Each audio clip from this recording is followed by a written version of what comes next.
అందరికీ నమస్కారం. మండే నాడు పాషమైలారం పటాన్చెరు మండల్లో ఒక అన్ఫార్చునేట్ యాక్సిడెంట్ అనేది జరగడం జరిగింది. సాలిబ్రియాస్ ఇండస్ట్రీస్ ఫామ్లో ఒక రియాక్టర్ బ్లాస్ట్ అవ్వడం జరిగింది. దానివల్ల వచ్చిన మంటల్లో కార్మికులు కొంతమంది ఇంజూర్ ఒకరు మరణించడం కూడా జరిగింది. వారికి ట్రీట్మెంట్ అనేది ఇప్పుడు ఇస్తూ ఉన్నారు.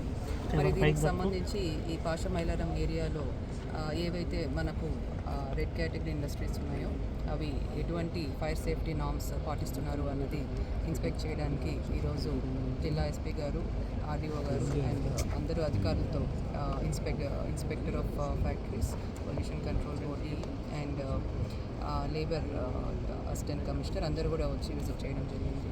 ముఖ్యంగా 3 ఫర్మ్స్ విజిట్ చేయడం జరిగింది. ముందు అరవిందోలో దీనికి సంబంధించి ఫైర్ సేఫ్టీ నార్మ్స్ అన్ని ఏ విధంగా పాటిస్తున్నారో చూసి ఒక మాక్ డ్రిల్ కూడా కండక్ట్ చేయడం, సర్ప్రైజ్ మాక్ డ్రిల్ కూడా చేపించడం జరిగింది.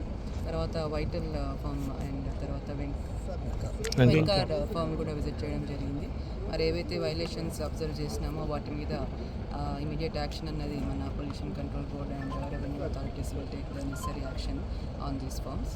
అండ్ ఈరోజు పాషమైలారం ఐలా అథారిటీతో కూడా అండ్ ఆల్ లైన్ డిపార్ట్మెంట్స్తో కూడా మీటింగ్ ఏర్పాటు చేసి ఏవైతే అన్ని red category, orange category, green category industries ఉన్నాయో ఈ ఏరియాలో అన్నీ కూడా ఫైర్ సేఫ్టీ నార్మ్స్ పాటించే విధంగా, లేబర్ సేఫ్టీ పాటించే విధంగా చర్యలు తీసుకునే విధంగా ఒక టాస్క్ ఫోర్స్ ఏర్పాటు చేసుకొని రెగ్యులర్గా వాళ్ళ ద్వారా monitoring mechanism and inspection mechanism ఒకటి ఏర్పాటు చేసుకొని ఇండస్ట్రీస్ అన్నీ కూడా ఈ ఫైర్ సేఫ్టీ పాటించే విధంగా చూసేలాగా ఈరోజు ఒక కార్యాచరణ చేయడం జరుగుతుంది.